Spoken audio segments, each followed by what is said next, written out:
എഴുത്തുകാരൊക്കെ അവലംബിക്കുന്ന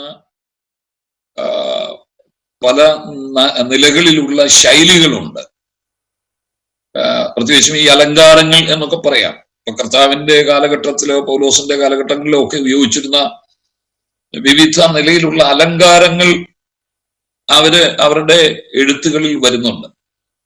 അത് കർത്താവിന്റെ പ്രഭാഷണങ്ങളിൽ നിങ്ങൾക്ക് അലങ്കാരങ്ങൾ കാണാം. പ്രത്യേകിച്ച് കർത്താവിന്റെ ഉപമകളൊക്കെ എടുത്തു കഴിഞ്ഞാൽ അത് ചിലത് അലിഗോറിക്കലാണ്. അലിഗോറിക്കൽ എന്ന് പറഞ്ഞ അന്യാപദേശം എന്നൊക്കെ പറയുന്ന അലങ്കാരം വരും അവിടെ. അതെങ്ങനെ നമുക്ക് മനസ്സിലാകുന്നത് ചോദിച്ചാൽ സാഹിത്യവും ഭാഷയും ഒക്കെ ആയിട്ട് ഒരു ചിരകാല പരിചയം കൊണ്ടേ നമുക്കത് സ്ഥാപിച്ചെടുക്കാൻ പറ്റൂ. അല്ലാതെ ഇത് ഇന്നതാണെന്നും പറഞ്ഞ് നമുക്ക് പെട്ടെന്നൊരാൾക്ക് പറഞ്ഞു തന്ന് നമുക്കിങ്ങനെ കൊത്തിയെടുക്കാവുന്ന ഒരു സാധനമല്ല.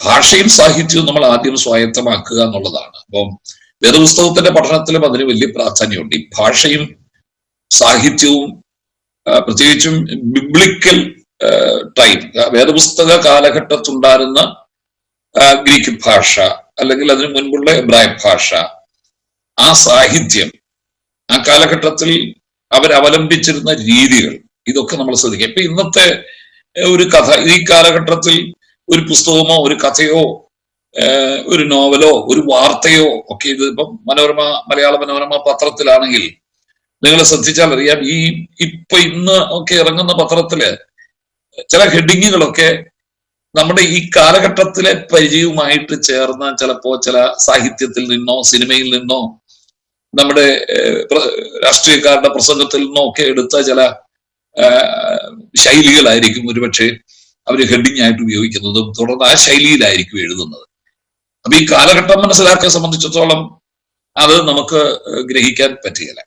ഇതുപോലെ വേദപുസ്തകത്തിന്റെ വ്യാഖ്യാനത്തിലും നമ്മൾ അവലംബിക്കേണ്ട പല മാർഗങ്ങളുണ്ട്. അതെങ്ങനെ മനസ്സിലാക്കുമെന്ന് ചോദിച്ചാൽ അതിനാണ് സാധാരണ ഞങ്ങൾ ബൈബിൾ കോളേജുകളിൽ ഈ വേദപുസ്തക വ്യാഖ്യാന ശാസ്ത്രം എന്ന് പറഞ്ഞൊരു വിഷയം പഠിപ്പിക്കാറുണ്ട്. അത് അല്പം ഗഹനമായൊരു വിഷയമാണ്. നിങ്ങൾ പെട്ടെന്ന് നിങ്ങളെ പോലുള്ളവരുടെ തലയിലേക്ക് കൊണ്ടുവയ്ക്കുന്നത് നമ്മൾ ഈ കതിരിൽ കൊണ്ട് വളം വയ്ക്കുന്നു എന്ന് പറഞ്ഞതുപോലെ ഇരിക്കും. അത് നമുക്കൊന്നും ചെയ്യാൻ പറ്റുകയില്ല. അത് ഗ്രഹിക്കാൻ നിങ്ങൾക്ക് ബുദ്ധിമുട്ടുണ്ടാകും. വേദപുസ്തകം അടിസ്ഥാനപരമായി പഠിച്ച് നമ്മൾ ആദ്യം മുതൽ തുടങ്ങുന്ന ഒരു വ്യക്തിക്ക് മാത്രമേ ഈ വേദപുസ്തക വ്യാഖ്യാന ശാസ്ത്രമൊക്കെ ഒന്ന് പഠിച്ച് ഗ്രഹിക്കാൻ പറ്റും.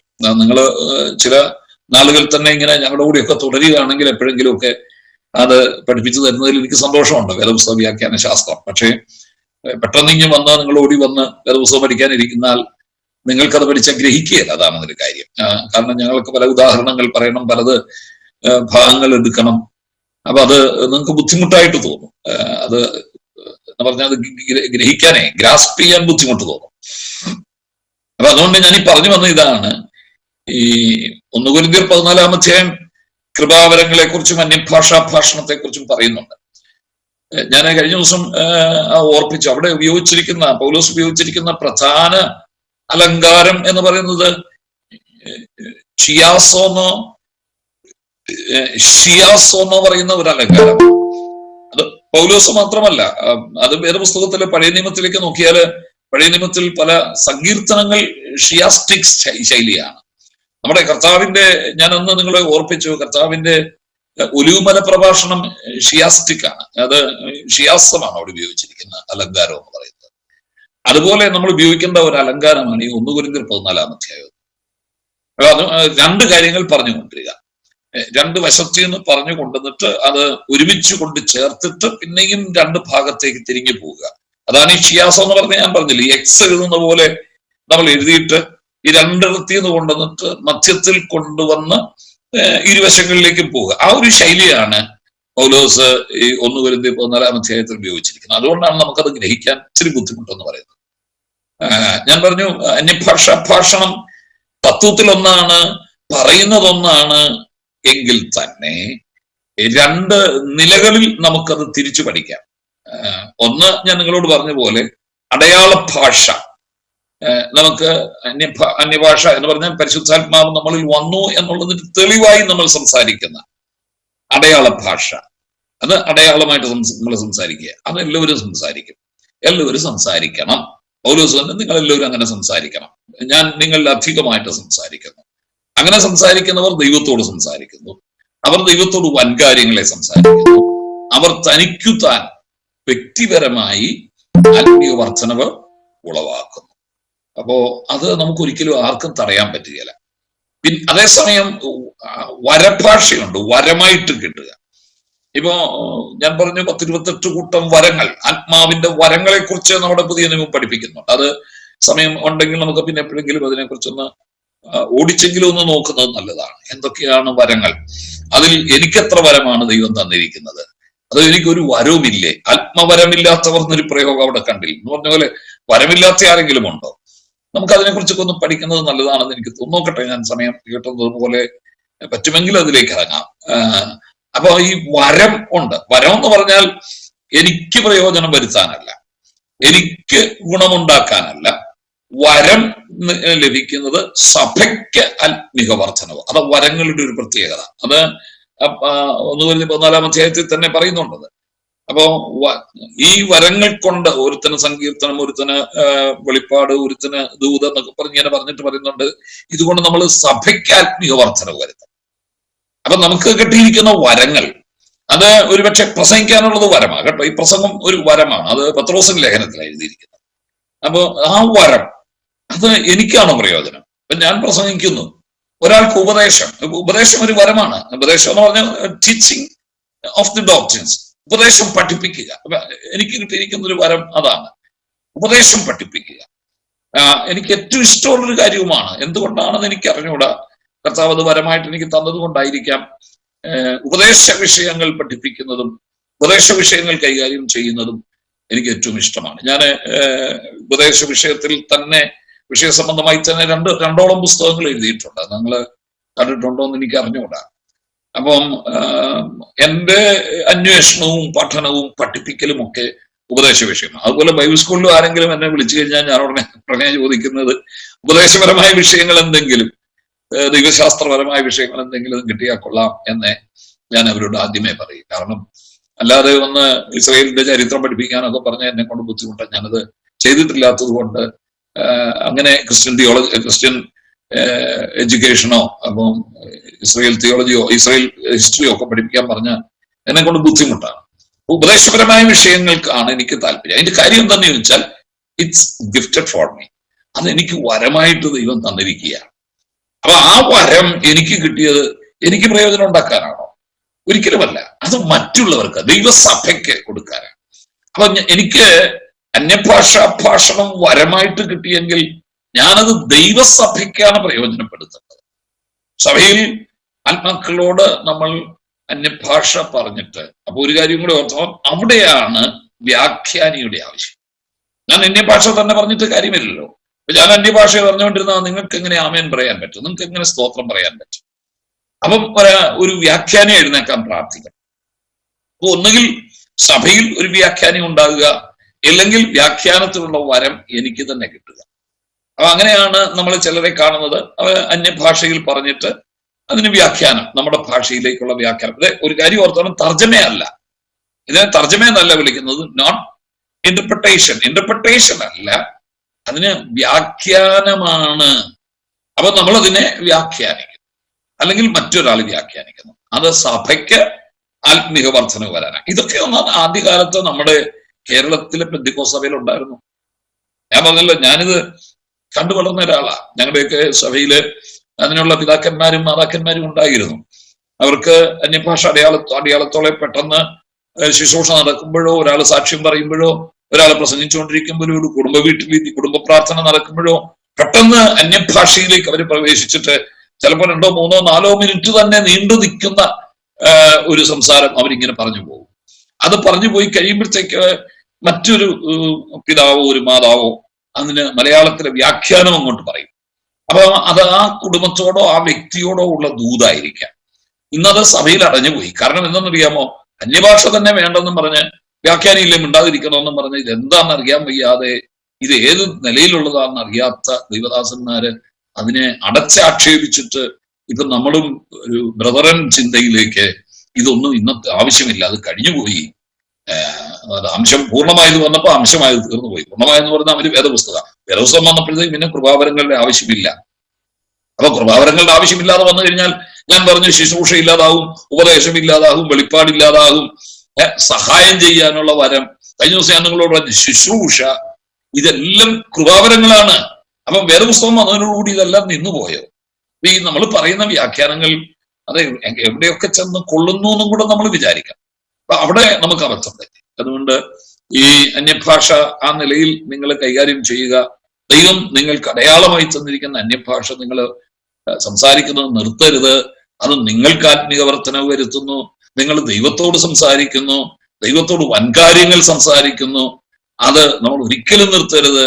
പൗലോസ് പറയുന്നത് നിങ്ങളെക്കാൾ അധികം ഞാൻ സംസാരിക്കുന്നു. നമ്മൾ വളർന്നുകൊണ്ടിരിക്കുക ആത്മീയമായിട്ട്, നമുക്ക് വളർച്ച ഉണ്ടാകുക. എന്നാൽ അടയാളമായിട്ട് ലഭിക്കാൻ നിങ്ങൾ പ്രാർത്ഥിക്കണം. ആ കഴിഞ്ഞ കാല അനുഭവങ്ങളിലേക്ക് നമുക്ക് മടങ്ങിപ്പോകണം. സഭയിൽ അങ്ങനെ ആത്മവരമുള്ള ആളുകൾ എഴുന്നേൽക്കണം. അതിന് അപ്പോൾ നിങ്ങൾ പ്രാർത്ഥിക്കണം, ദൈവം നിങ്ങൾക്ക് അത് തന്നാൽ കർത്താവെ ഒന്നുകിൽ ഞങ്ങളുടെ സഭയിൽ അതിന് വ്യാഖ്യാനം എഴുന്നേൽപ്പിക്കണം, അല്ലെങ്കിൽ എനിക്ക് തന്നെ അതിന് വ്യാഖ്യാനത്തിലുള്ള വരം കൂടെ തരണം എന്ന് നിങ്ങൾ പ്രാർത്ഥിക്കണം. അപ്പൊ ഇത് രണ്ടും ആവശ്യമാണ് സഭയ്ക്ക്, ഇത് രണ്ടും ആവശ്യമാണ്. അതുകൊണ്ട് അന്യഭാഷാ ഭാഷണത്തെ കുറിച്ച് ഏതാണ്ടൊക്കെ എന്ന് പറഞ്ഞ് തന്നു എന്ന് ഞാൻ വിചാരിക്കുന്നു. നിങ്ങൾക്കത് ഗ്രഹിക്കാൻ കഴിഞ്ഞു എന്ന് ഞാൻ വിചാരിക്കുന്നു. എന്നാൽ ഈ പരിശുദ്ധാത്മാവ് ഒരു വ്യക്തിയിൽ വരുമ്പോഴത്തേക്ക് രണ്ട് രീതിയിലാണ് പരിശുദ്ധാത്മാവിന്റെ പ്രവൃത്തി നമ്മളിൽ വെളിപ്പെടുന്നത്. അതുകൊണ്ട് നമ്മൾ ഒന്ന് തൊട്ടിട്ട് വേണം ഞാൻ ആ വായിച്ച വാക്യത്തിലേക്ക് വന്ന് നമുക്ക് അവസാനിപ്പിക്കാം. അപ്പം പരിശുദ്ധാത്മാവ് ഒരു വ്യക്തിയിൽ നടത്തുന്ന രണ്ട് പ്രവർത്തികൾ. നിങ്ങൾക്ക് അങ്ങനെയാണെങ്കിൽ ഒന്ന് ഒരു ചെറിയ അങ്ങനെ ഒന്ന് എഴുതിക്കോളൂ. പരിശുദ്ധാത്മാവ് ഒരു വ്യക്തിയിൽ ചെയ്യുന്ന പ്രവർത്തികൾ രണ്ട് തരം. ഒന്ന് ഇന്റിമസി എന്ന് പറഞ്ഞ ഗാഠ സൗഹൃദം. ഒരു വ്യക്തിയിൽ പരിശുദ്ധാത്മാവ് വന്നു കഴിഞ്ഞാൽ ആദ്യം ചെയ്യുന്നത് ഗാഠ സൗഹൃദം, ഇന്റിമസി. രണ്ട് പൊട്ടൻസി അഥവാ ശക്തമായ പ്രവർത്തികൾ. അപ്പോ ഒന്ന് ഇന്റിമസി, രണ്ടാമതാണ് ഈ ശക്തമായ പ്രവൃത്തി. നമുക്ക് ഈ ഇന്റിമസി നമുക്ക് വേണ്ട, നമുക്കതിന് വലിയ താല്പര്യവും ഇല്ല, അത് കാര്യമാക്കുന്നില്ല. നമുക്കെല്ലാവർക്കും വേണ്ടത് പരിശുദ്ധാത്മാവ് നമ്മളിൽ വന്നു കഴിഞ്ഞ ഉടനെ നമ്മളിൽ കൂടെ വലിയ വീര്യപ്രവൃത്തികൾ നടക്കണം, നമ്മളിൽ കൂടെ അത്ഭുതങ്ങൾ നടക്കണം. പക്ഷെ അതിനു മുൻപ് ആദ്യം നടക്കേണ്ട ഒരു കാര്യം എന്താണെന്നറിയാമോ?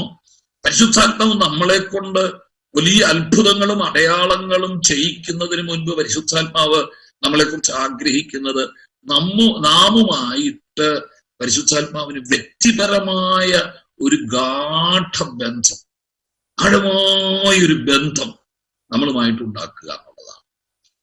അപ്പൊ ഇത് ആർക്കും വേണ്ട ഇന്ന്. അതുകൊണ്ട് നിങ്ങൾ മനസ്സിലാക്കണം കേട്ടോ, പരിശുദ്ധാത്മാവുമായിട്ടുള്ള ഗാഠബന്ധം ആർക്കും വേണ്ട. പൗലോസിന്റെ ഒക്കെ ജീവിതം നിങ്ങളെ ശ്രദ്ധിച്ചാൽ അറിയാം. പൗലോസ് തന്നെ പറഞ്ഞു, കർത്താവിന്റെ വേലയ്ക്കായി ചിലയിടത്തേക്ക് പോകുമ്പോഴത്തേക്ക് പരിശുദ്ധാത്മാവിന് എന്നെ തടഞ്ഞു. ചിലപ്പോ പറഞ്ഞു പരിശുദ്ധാത്മാവിനോട് പറഞ്ഞു. അതൊരു വ്യക്തിപരമായ ബന്ധം. ഇന്ന് നമുക്ക് ആത്മീയ ലോകത്ത്, പ്രത്യേകിച്ചും പെന്തിക്കോസ്ത് ലോകത്ത് നഷ്ടപ്പെട്ടു പോയിരിക്കുന്ന ഏറ്റവും പ്രധാന വിഷയം എന്ന് പറഞ്ഞാൽ എന്താണെന്നറിയാമോ?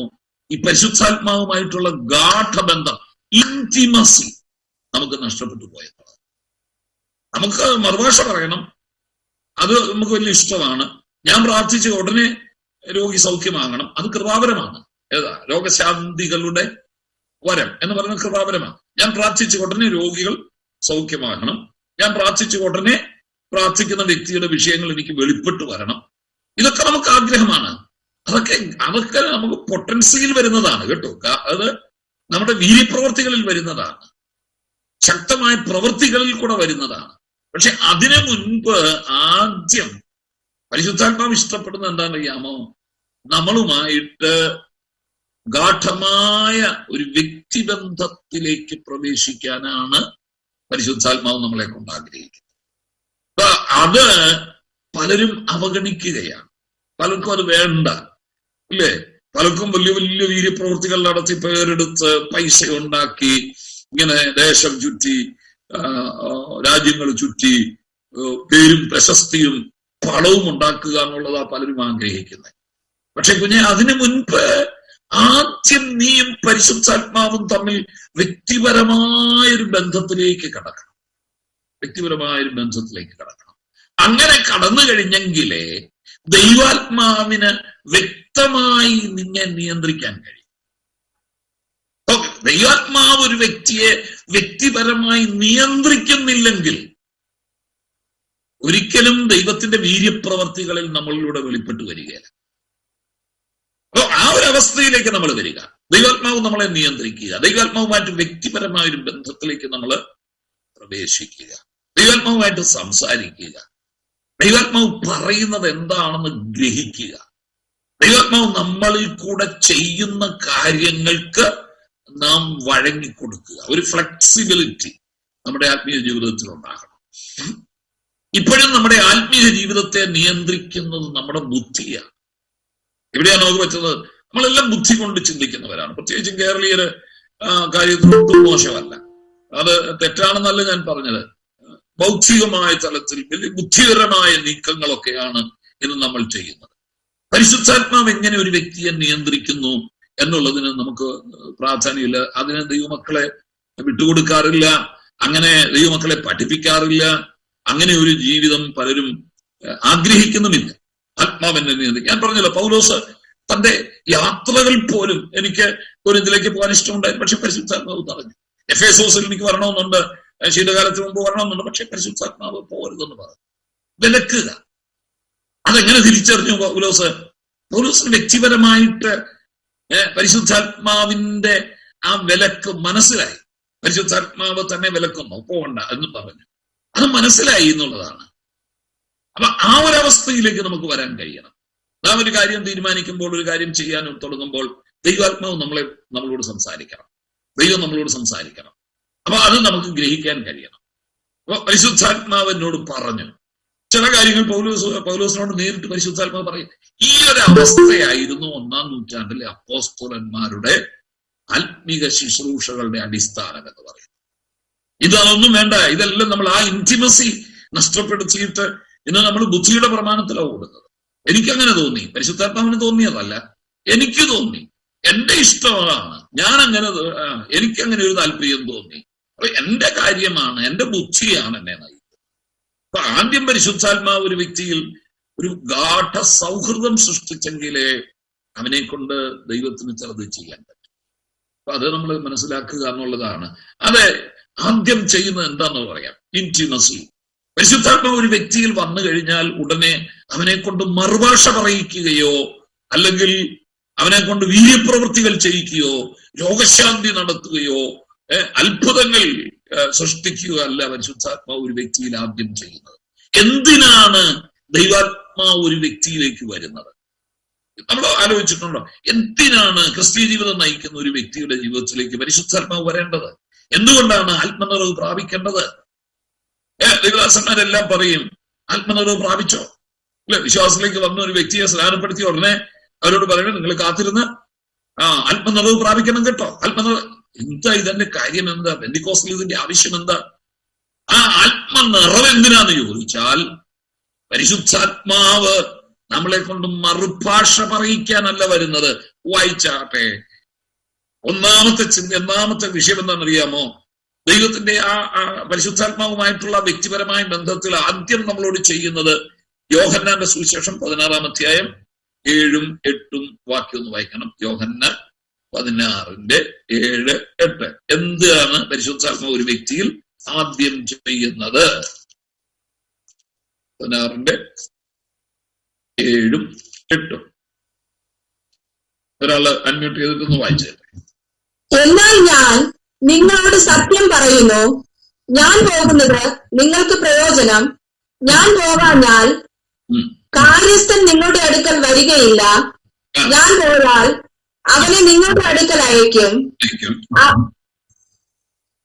അവൻ വന്ന് പാപത്തെക്കുറിച്ചും നീതിയെക്കുറിച്ചും ന്യായവിധിയെക്കുറിച്ചും ലോകത്തിന് ബോധം വരുത്തും.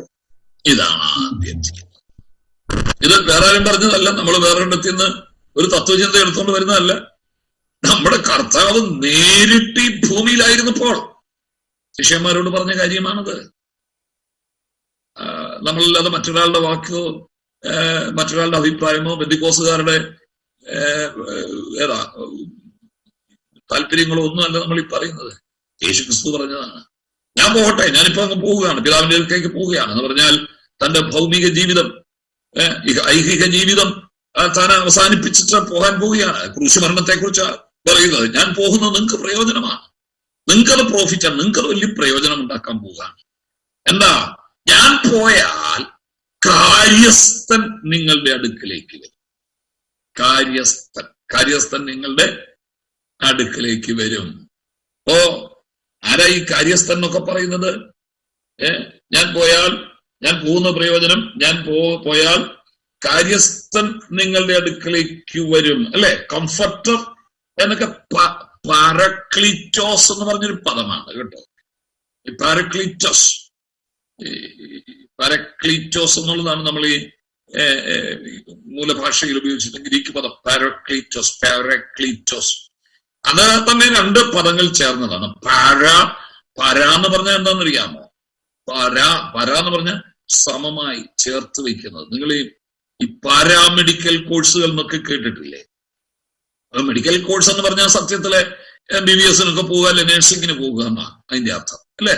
എന്നാൽ പാരാമെഡിക്കൽ എന്ന് പറഞ്ഞാൽ അതിനോട് പാരലായി, പാരലൽ എന്നാ അതിന്റെ അർത്ഥം. പാരാ മീൻസ് പാരലായി പോകുന്നതാണ് നമ്മൾ ഈ പറയുന്ന ലാബ് ടെക്നീഷ്യൻ, എക്സ്റേ ഇപ്പം ഈ കിഡ്നി പേഷ്യൻ ഡയാലിസിസ് ടെക്നീഷ്യൻ, ഇനി ഓഫ്താൽമോളജി കണ്ണിന്റെ ഒരു സ്കാൻ ചെയ്യുന്നതും അങ്ങനെയുള്ള കാര്യങ്ങളില്ലേ. അപ്പൊ ആ കോഴ്സിനെയൊക്കെ നമ്മൾ പാരാമെഡിക്കൽ കോഴ്സുകൾ എന്നാ പറയുന്നത്.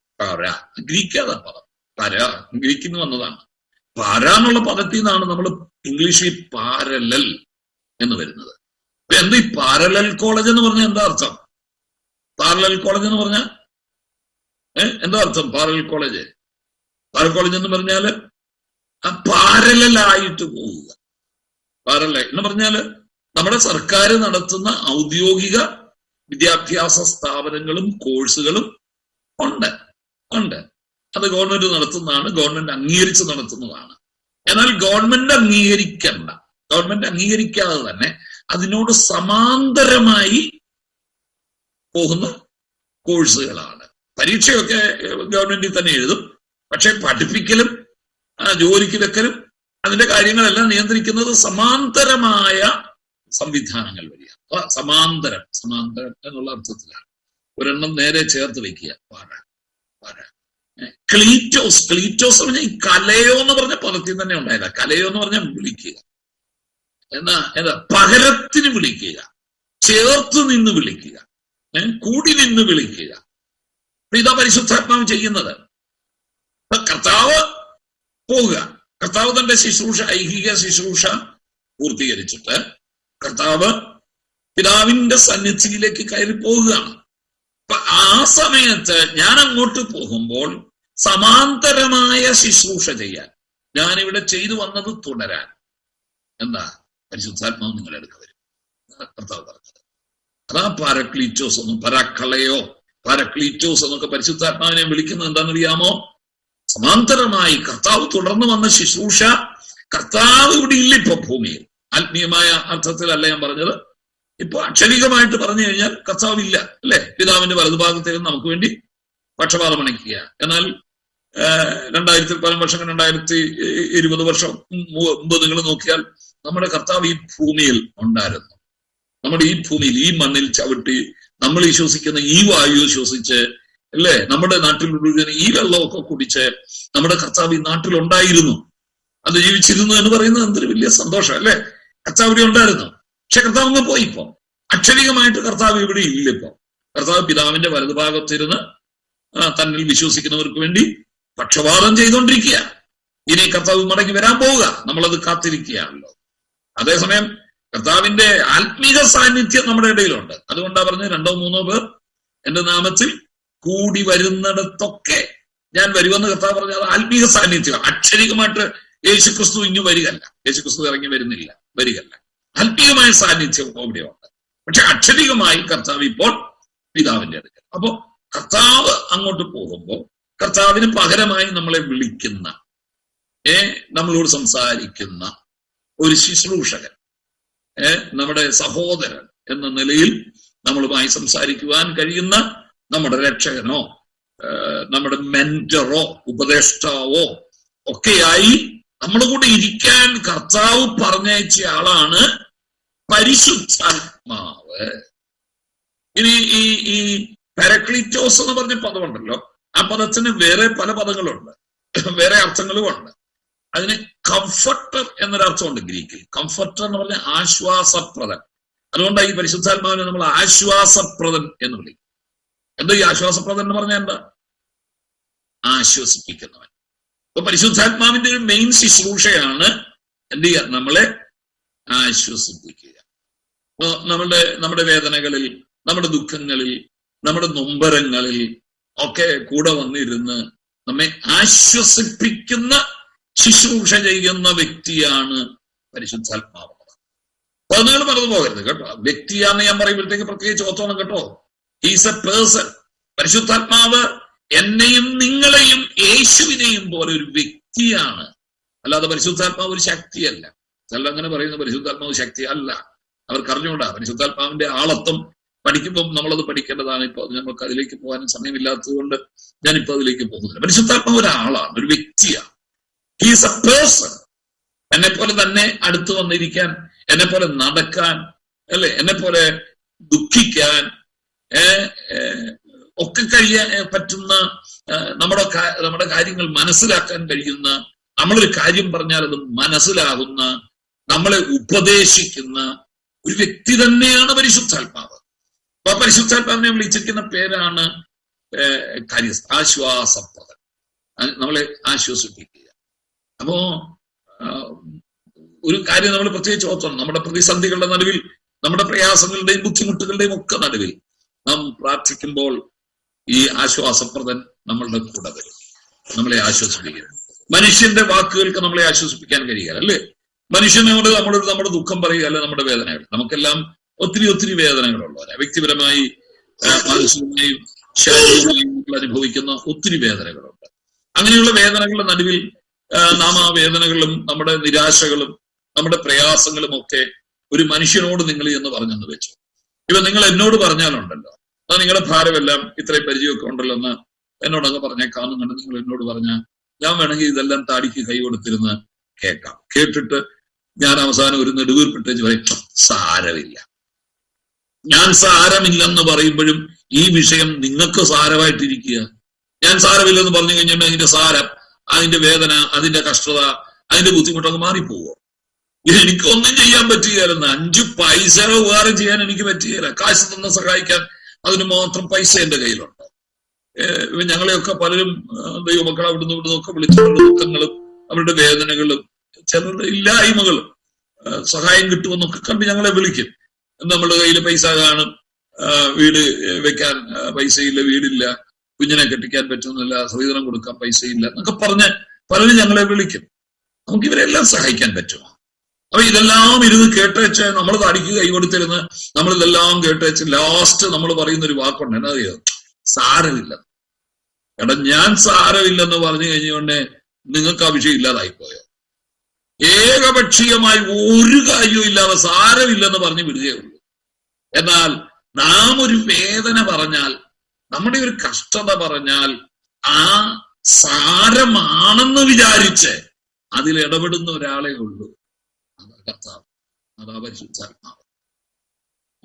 അതിന്റെ സാരം എന്താണെന്ന്, അതിന്റെ ഭാരം എത്രയെന്ന്, നാം അത് അനുഭവിക്കുന്ന വേദനയുടെ തീവ്രത എത്രയെന്ന് വ്യക്തമായിട്ട് തിരിച്ചറിയുന്നവനാണ് ഈ പരിശുദ്ധാത്മാവ്. അതുകൊണ്ട് പരിശുദ്ധാത്മാവിന്റെ അഗാഢ സൗഹൃദം നമുക്ക് എപ്പോഴും ആവശ്യമാണ്. മറ്റൊരു അർത്ഥം കൂടിയുണ്ട് കേട്ടോ.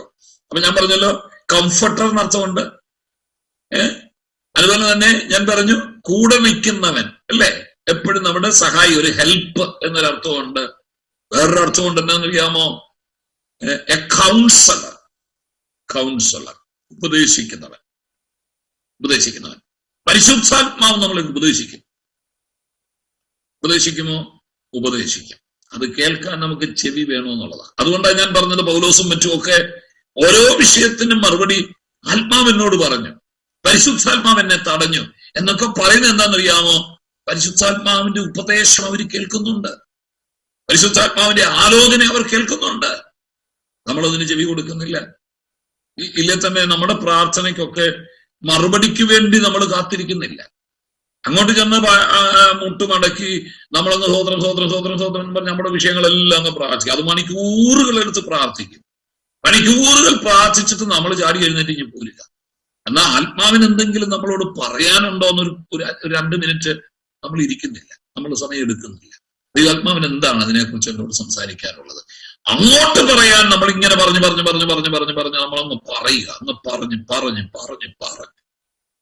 ഇങ്ങോട്ട് പറയുന്നത് വല്ലതും കേൾക്കാൻ സമയം കൊടുക്കാറുണ്ടോ?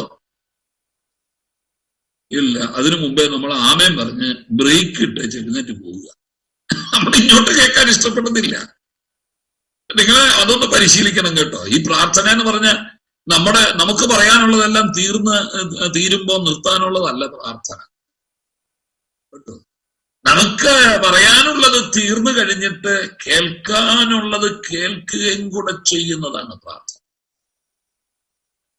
പൗലോസിന്റെയൊക്കെ പ്രാർത്ഥന നോക്കിയേ, ഇല്ലേ? 3 വട്ടം ഞാൻ പ്രാർത്ഥിച്ചെന്നാ. ഈ ശൂലം എന്നിൽ നിന്നും നീങ്ങിപ്പോകേണ്ടതിന് 3 വട്ടം പ്രാർത്ഥിച്ചു. 3 വട്ടം എന്ന് പറഞ്ഞാൽ 3 പ്രാവശ്യവും ഇങ്ങനെ 1, 2, 3 എന്നല്ല. അത് യഹൂദന്റെ ഒരു ശൈലിയായി. 3 വട്ടം 3 പ്രാവശ്യം എന്നൊക്കെ പറയുന്നത് നിരന്തരമായി ഒരു കാര്യം ചെയ്യുന്നതിന് യഹൂദന്മാര് സാധാരണ ഉപയോഗിക്കുന്നതാണ് 3 വട്ടം. ഒരു കാര്യം സ്ഥിരമായിട്ട് ചെയ്യുക, തുടർമാനമായിട്ട് ചെയ്യുക. അതെ, 3 വട്ടം. 3 വട്ടം എന്ന് പറഞ്ഞാൽ 3 പ്രാവശ്യം. ഇത് യഹൂദന്റെ ശൈലിയാണ് കേട്ടെ. അവരുടെ യഹൂദന്മാരുടെ ഒരു ശൈലിയാണ്. ഞാൻ 3 പ്രാവശ്യം പറഞ്ഞു നോക്കി എന്ന് പറഞ്ഞാൽ അതിന്റെ അർത്ഥം 3 പ്രാവശ്യം എന്നല്ല, പല പ്രാവശ്യം, പലവട്ടം ഞാൻ പറഞ്ഞു നോക്കി എന്നാണ് അതിന്റെ അർത്ഥം. അപ്പൊ പൗലോസ് പലവട്ടം പ്രാർത്ഥിച്ചു, പല പ്രാവശ്യം ഇങ്ങനെ പ്രാർത്ഥിച്ചു. ദൈവം എന്നോട് പറഞ്ഞു, എന്റെ കൃപ നിനക്ക്. അപ്പൊ അത് കേൾക്കാൻ ഇരുന്നുകൊണ്ടല്ലേ കേട്ടത്? ഇല്ലേ? ദൈവം ഇങ്ങോട്ട് പറയുന്നത് കേൾക്കാൻ പൗലോസ് സന്നദ്ധനായി തീർന്നു. അപ്പൊ പറഞ്ഞു, എന്റെ കൃപ നിനക്ക് മതി, എന്റെ ശക്തി ബലഹീനതയിൽ തിരിഞ്ഞു വരും. അപ്പൊ മറുപടി കേൾക്കാൻ തയ്യാറാകുക. ആലോചന. അപ്പൊ പരിശുദ്ധാത്മാവല്ലേ ആലോചനക്കാൻ. അപ്പൊ പഴയ നിയമത്തിൽ നമ്മൾ വായിക്കുമ്പോഴത്തേക്ക് എന്ത് ചെയ്യാ?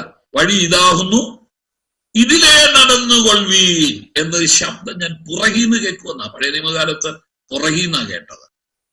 ഇന്ന് പരിശുദ്ധാത്മാവ് പുറകിലല്ല നിൽക്കുന്നത്, നമ്മുടെ അകത്തിന്നാ പറയുന്നത്, ഇല്ലേ? നിങ്ങളുടെ ഉള്ളിൽ ദൈവത്തിന്റെ ആത്മാവ്, നിങ്ങളുടെ ദൈവാത്മാവ് നമ്മുടെ ഉള്ളിലായിരിക്കും, നമ്മുടെ ഹൃദയത്തിലായിരിക്കുന്നത്. അപ്പൊ ദൈവാത്മാവ് ഇങ്ങനെ നമുക്ക് ഉപദേശം തരിക, ഇതേ വഴി ഇതാ, ഇങ്ങോട്ട്. നിങ്ങൾ ഇടത്തോട്ടോ വലത്തോട്ടോ തിരിയാൻ തുടങ്ങുമ്പോ, നമ്മൾ അറിയാതെ നമ്മൾ ഇടത്തോട്ട് തിരിയുമ്പോ അല്ലെ വലത്തോട്ട് തിരിയാൻ ശ്രമിക്കുമ്പോഴത്തേക്ക് പരിശുദ്ധാത്മാവ് പറയുന്നത് നോ, അതല്ല, ഇതേ വഴി ഇതാകും. അപ്പൊ ഉപദേഷ്ടാവാണ് പരിശുദ്ധാത്മാവ്, നമുക്ക് ഉപദേശം തരുന്നവരാണ്. മറ്റൊരർത്ഥം കൂടിയുണ്ട്.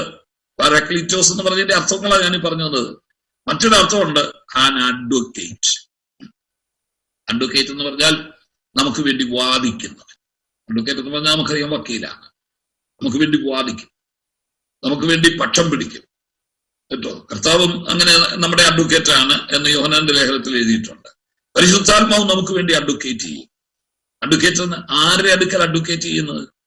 മനുഷ്യന്റെ അടുത്തല്ല, സാക്ഷാൽ പിതാവായ ദൈവത്തിന്റെ അടുക്കൽ നമുക്ക് വേണ്ടി പക്ഷപാതം ചെയ്യുന്നവനാണ് പരിശുദ്ധാത്മാവ്. എന്ന് പറഞ്ഞാൽ പക്ഷപാതം എന്ന് പറഞ്ഞാൽ എന്നതാ? പക്ഷപാത പ്രാർത്ഥന എന്നൊക്കെ പറഞ്ഞാൽ എന്താ അർത്ഥം? ഇന്ന് ഞങ്ങളുടെ സഭയിൽ ഒരു പക്ഷപാത പ്രാർത്ഥന ഉണ്ടായിരുന്നു എന്ന് പറഞ്ഞാൽ പക്ഷപാതം എന്ന് പറഞ്ഞാൽ എന്നതാ? നിങ്ങൾ ഒത്തിരി വേദനിക്കേണ്ട, മലയാളത്തിൽ ആ പദം തന്നെ എളുപ്പ, പക്ഷം പിടിച്ചു വാദിക്കുക. അത്രയേ ഉള്ളൂ. പക്ഷപാതം എന്ന് പറഞ്ഞാൽ പക്ഷം പിടിച്ച് വാദിക്കുക, പക്ഷം പിടിച്ച് വാദിക്കുക. ഞാനും ഷാജി സാറും തമ്മിൽ വളരെ അടുത്ത സ്നേഹബന്ധമാണ്. ഞങ്ങള് വളരെ സ്നേഹത്തോടെ ഇരിക്കുക. അപ്പൊ എന്നെ കുറിച്ച് ആരെങ്കിലും ഒരു കുറ്റം ഷാജി സാറിനോട് പറയട്ടെ, ഇപ്പം യൂസി പാഷ അങ്ങനെ അല്ലെ ദൈവകൃപയില്ലാത്തവനാ, ജീവിതം ഇല്ലാത്തവനാ, എന്തായാലും ഒന്ന് പറയാതെ വെച്ചു. ഞങ്ങൾ തമ്മിൽ ഇത്രയും കാലത്തെ അടുത്ത ബന്ധമുള്ളത് കൊണ്ട് ഷാജി സാർ ഉടനെ എന്ത് ചെയ്യും? എന്റെ പക്ഷം. നിങ്ങൾ പറയുന്നത് ശരിയൊന്നുമല്ല, എനിക്ക് ആ മനുഷ്യനെ അറിയാം. ഞാൻ ദൈവദാസനെ നന്നായിട്ട് പഠിച്ച ആളാ, എനിക്ക് അത്ര അടുത്ത് ബന്ധമുണ്ട്. നിങ്ങൾ ഈ പറയുന്നതിനകത്തൊരു കഥയില്ല. ഒരുപക്ഷെ അങ്ങനെ വല്ലതും സംഭവിച്ച് ഒറ്റപ്പെട്ട വല്ല സംഭവമായിരിക്കാം. അങ്ങനെ സംഭവിക്കുകയല്ല, അങ്ങനെ അദ്ദേഹത്തിന്റെ കയ്യിൽ നിന്ന് വരികയല്ല. എനിക്കറിയാമല്ലോ. അപ്പൊ എനിക്ക് പക്ഷം പിടിച്ചു വാദിക്കുക, എന്റെ പക്ഷം പിടിച്ചു വാദിക്കുക, അതൊരു മുഖപക്ഷമല്ലേ? അതെ, ഇതാണ് നമ്മുടെ പരിശുദ്ധാത്മാവ് നമുക്ക് വേണ്ടി ചെയ്യുന്നത്. പിതാവിന്റെ അടുക്കൽ, ദൈവത്തിന്റെ അടുക്കൽ എന്ത് ചെയ്യുക? എന്റെ പക്ഷം പിടിച്ചു വാദിക്കുക. സത്യത്തിൽ ഇത് കോടതി. അപ്പൊ നമ്മൾ ഓർക്കും, അങ്ങനെ പക്ഷം പിടിച്ചു വാദിക്കുന്നെങ്കിൽ നമുക്കെതിരെ കുറ്റം ആരോപിക്കുന്ന ഒരു പ്രതി ഉണ്ടാകുമല്ലോ. അതാ സക്കറിയ പറഞ്ഞത് നമ്മൾ കാണുന്നത്. നമ്മളെക്കുറിച്ച് എപ്പോഴും അപവാദം പറയുന്ന ഒരു പാർട്ടിയുണ്ട്, അല്ലേ? പറ്റുമെങ്കിൽ എപ്പോഴും നമ്മളെക്കുറിച്ച്, സഹോദരന്മാരെ കുറിച്ച് രാപ്പകൽ അപവാദം പറയുന്ന അപവാദി. അവനാരാ? ഈ അപവാദി ആരാ? പിശാചിന്റെ പരിപാടി ഇതാണ്, നമ്മളെക്കുറിച്ച് അപവാദം പറയുക.